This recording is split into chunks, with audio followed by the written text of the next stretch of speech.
Գյումրիի քաղաքապետի ընտրությունները ստեղծել են քաղաքական անհստակ իրավիճակ, որի հանգուցալուծման համար տարբեր սցենարներ են քննարկվում։ Թեև Սարիկ Մինասյանը հաղթել է ընտրություններում, սակայն բացարձակ մեծամասնություն չի ստացել, ինչը նշանակում է, որ քաղաքապետ ընտրվելու համար անհրաժեշտ կլինի այլ քաղաքական ուժերի աջակցությունը։ Մարտուն Գրիգորյանը դեռևս հստակ որոշում չի կայացրել, արդյոք կմիանա Վարդան Ղուկասյանի թիմին, թե կմնա չեզոք դիրքերում։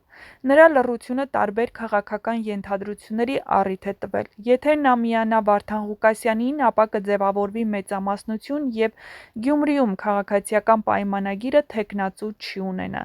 Սակայն եթե Գրիգորյանը որոշի չմիանալ որևէ թիմի, ապա հնարավոր է ստեղծվի անորոշ իրավիճակ, որը կարող է հանգեցնել նոր ընտրությունների։ Եթե Ավագանին չկարողանա ընտրել քաղաքապետին, ապա Հայաստանի օրենսդրության համաձայն կանցկացվեն նոր ընտրություններ, սակայն դրանք կկայանան միայն այն դեպքում, եթե կոալիցիա չձևավորվի և Ավագանու անդամների կողմից չընդունվի միասնական որոշում։ Նոր ընտրությունների ժամկետները կախված են Հայաստանի Հանրապետության կենտրոնական ընտրական հանձնաժողովի որոշումից, սակայն փորձագիտական գնահատականներով դրանք կարող են անցկացվել մի քանի ամսվա ընթացքում, կախված քաղաքական զարգացումներից։ Ներկայիս իրավիճակը նաև ցույց է տալիս, որ Գյումրիի ավանդական քաղաքական դաշտում որոշակի փոփոխություններ են սպասվում։ Գյումրիի քաղաքապետի ընտրությունները դեռևս չունեն վերջնական արդյունք և սպասվող զարգացումները կախված են այն հանգամանքից, թե ինչ որոշում կկայացնի Մարտուն Գրիգորյանը։ Եթե նա միանա ընդդիմադիրներին, ապա քաղաքացիական պայմանագիրը չի կարողանա իր թեկնածուին անցկացնել, իսկ եթե նա մնա չեզոք, ապա հնարավոր է, որ հարցը հասնի նոր ընտրությունների։ Ամեն դեպքում առաջիկա օրերին կամ շաբաթներին քաղաքական լարվածությունն այս հարցի շուրջ կշարունակվի։ Նշենք, որ մինչ այս պահը Մարտուն Գրիգորյանը, որը ղեկավարում է «Ապրելու երկիր» կուսակցության ցուցակը, դեռևս հստակ որոշում չի կայացրել, արդյոք կմիանա Վարդան Ղուկասյանի թիմին, թե կմնա չեզոք դիրքերում։ Նրա լռությունը տարբեր քաղաքական ենթադրությունների առիթ է տվել։ Մարտուն Գրիգորյանի համար դժվար ընտրություն է՝ արդյոք շարունակել համագործակցել ՔՊԻ-ի հետ, թե միանալ ընդդիմադիր դաշտի Ղուկասյանի շուրջ ձևավորվող կոալիցիային։ Քաղաքական դիսկուրսը ՔՊԻ-ի հետ փոշիացրին տեղի ապաշնորհ գործիչները, իսկ հաշվի առնելով Գրիգորյանի նախկին հարաբերությունները ՔՊԱ-ական Սարիկ Մինասյանի հետ, այս համագործակցությունը կարող է բացասական ընկալվել։ Նախընտրական շրջանում Գրիգորյանը փորձում էր չանցնել կարմիր գծերը, թողնելով շփման հնարավորություններ, սակայն վերջին զարգացումները, ներառյալ նրա թիմակիցների ձերբակալությունները, կարող են ստիպել նրան վերանայել իր դիրքորոշումը։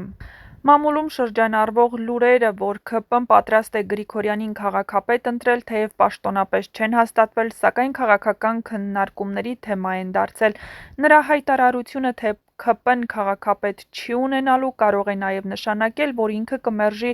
ՔՊԻ-ի աջակցությունը դրանով, իսկ ճանապարհ հարթելով Վարդան Ղուկասյանի համար։ Եթե Ավագանին չկարողանա ընտրել քաղաքապետին, ապա Հայաստանի օրենսդրության համաձայն կանցկացվեն նոր ընտրություններ, սակայն դրանք կկայանան միայն այն դեպքում, եթե կոալիցիա չձևավորվի։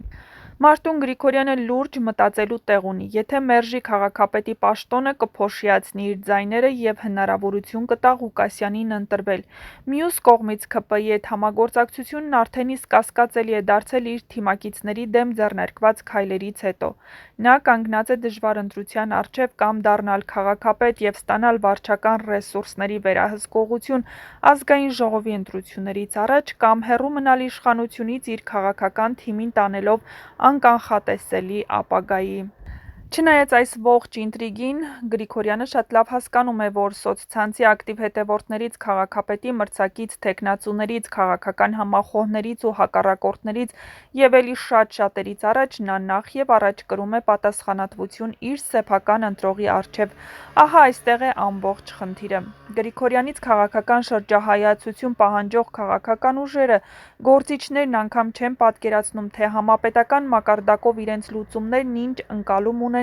լոկալ մակարդակում։ Նրանք հաշվի չեն առնում մեկ բան, որ իրենք կապ չունեն Գյումրիի հետ, չեն պատկերացնում քաղաքը, նրբությունները, նորմալ պատկերացում չունեն անգամ Գրիգորյան և Ղուկասյան ընտանիքների, նրանց դիրքի հարաբերությունների մասին այդ քաղաքում։ Եվ եթե միայն խնդիրը լիներ անցյալը, ապա այդ հարցը շատ ավելի արագ կկարգավորեր, ասենք, թե մի առաջնորդի քավորությամբ, գրել է իրականում ԿՏԵՄ-ը, սակայն ամեն ինչ այնքան էլ պարզ չէ, նախ մեր քաղաքը դաշինքի ընտրողը ընտրել է Մարտուն Գրիգորյան անձին առանց նրան ասոցացնելու որևէ քաղաքական ուժի հետ, և հիմա նրա առաջ քաղաքական պահանջներ դնելը մեղմ ասած անազնիվ է։ Նա երբեք չի քաղաքականացրել ընտրությունները, հակառակը անձնավորել է, հայտարարել, որ քաղաքական հոսանքներով չի առաջադրվել, այլ սեփական մղումով որպես գյումրեցի մտահոգ մարդ։ Գրիգորյանին էլ ընտրել են մարդիկ որպես ՔՊԻ և նախկիների այլընտրանք, բայց մեծ մասամբ որպես Վարդան Ղուկասյանի քաղաքական հակառակորդ և նրան քաղաքում զսպող, հակակշռող ուժ, որովհետև Գրիգորյան ընտանիքը տարիներ շարունակ այդ ընկալումն ունի Գյումրիում և Գրիգորյաններն էլ այդ մասին շատ լավ գիտեն։ Այս ամենից հետո Գրիգորյան թաղային ընտանիքը, որը հայտնի է իր պատվախնդրությամբ, պետք է ընտրողին բացատրություններ տա, թե ինչ փոխվեց ու ինչու, և հետո Ղուկասյանին քաղաքապետ սարքելով դադարում է արդյոք լինել հակը կշռող, թե կրում է նրա հետ հավասար պատասխանատվություն կառավարման, կամ միգուցե երաշխավորում է, որ Ղուկասյանը քաղաքում չի վերականգնի հին բարքերը։ Սրանք շատ կարևոր հարցեր են հենց իր Գրիգորյանի համար առաջիկա խորհրդարանական ընտրություններից առաջ։ Նշենք, որ ՔՊԻ-ի հետ կոալիցիան նույնքան խայտառակ ընկալում կարող է ունենալ այս ամենից հետո, հատկապես ընդդիմադիր դաշտի Ղուկասյանի շուրջ համախմբման ֆոնին և քաղաքական սպասելիքի ու ընկալման այս համատեքստում։